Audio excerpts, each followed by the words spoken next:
Dictation start करते हैं 5 second बाद।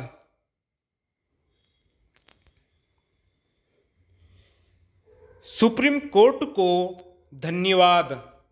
यह बहुत अच्छा हुआ कि सुप्रीम कोर्ट ने बिहार में मतदाता सूची के पुनरीक्षण के चुनाव आयोग के फैसले पर कुछ सवाल उठाते हुए और कुछ सुझाव देते हुए एक तरह से अपनी मोहर लगा दी। इसका अर्थ यही है कि बिहार में मतदाता सूची के विशेष गहन पुनरीक्षण के विरुद्ध कांग्रेस समेत अन्य विपक्षी दलों ने जो हाय तौबा मचा रखी थी वह व्यर्थ और देश को गुमराह करने वाली ही है। मतदाता सूची का सत्यापन तो निष्पक्ष एवं स्वतंत्र चुनाव प्रक्रिया की बुनियादी जरूरत है। आखिर लोकतंत्र का हितैषी होने का दावा करने वाला कोई दल या संगठन मतदाता सूची के सत्यापन पर आपत्ति कैसे जता सकता है। दुर्भाग्य से यह आपत्ति न केवल जताई गई बल्कि उसे लेकर धरना प्रदर्शन तक किया गया। यही नहीं, सुप्रीम कोर्ट का दरवाजा भी खटखटा दिया गया। ऐसा करने वालों में नेताओं के साथ साथ कथित सामाजिक कार्यकर्ता भी हैं। यह मानने के अच्छे भले कारण हैं कि कुछ लोग जनहित याचिकाओं के बहाने न्याय प्रक्रिया का दुरुपयोग करने की कोशिश करते रहते हैं। सुप्रीम कोर्ट को साधुवाद कि उसने इस कोशिश को नाकाम कर दिया और मतदाता सूची के पुनरीक्षण को लेकर दुष्प्रचार कर रहे लोगों को बेनकाब किया।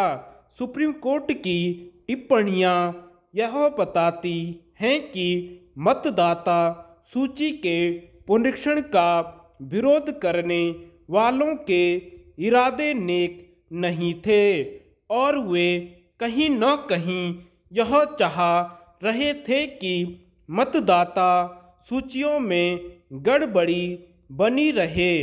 यह हैरानी की बात है कि जब चुनाव प्रक्रिया में कहीं कोई गड़बड़ी होती है तो विपक्षी दल और चुनाव सुधार के समर्थक चुनाव आयोग पर सवाल उठाते हैं। अब जब चुनाव आयोग एक आवश्यक कार्य कर रहा है तो भी वे उसे बदनाम करने में जुट गए। चुनाव आयोग को ऐसे तत्वों के खिलाफ ठोस कार्रवाई का अधिकार मिलना चाहिए। यह बिल्कुल ठीक नहीं कि संकीर्ण राजनीतिक इरादों से चुनाव आयोग को जानबूझकर बदनाम किया जाए। बिहार में मतदाता सूची के सघन सत्यापन के मामले में ठीक ऐसा ही किया गया।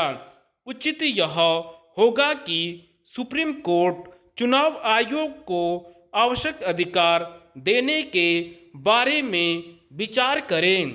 इसलिए विचार करें क्योंकि उससे अपेक्षाएं तो बहुत हैं, लेकिन उसके पास जैसे अधिकार होने चाहिए वैसे नहीं हैं।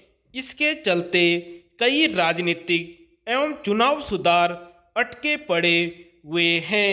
यह समय की मांग है कि चुनाव आयोग ने जो पहल बिहार में की वह सारे देश में करे। पश्चिम बंगाल में तो ऐसा अनिवार्य रूप से होना चाहिए क्योंकि यह एक तथ्य है कि इस राज्य में बड़ी संख्या में बांग्लादेशी घुसपैठिए मतदाता बन गए हैं और वे कई क्षेत्रों में चुनाव परिणाम प्रभावित करने की स्थिति में आ गए हैं। यही हालत पूर्वोत्तर के कुछ और राज्यों में भी है। धन्यवाद।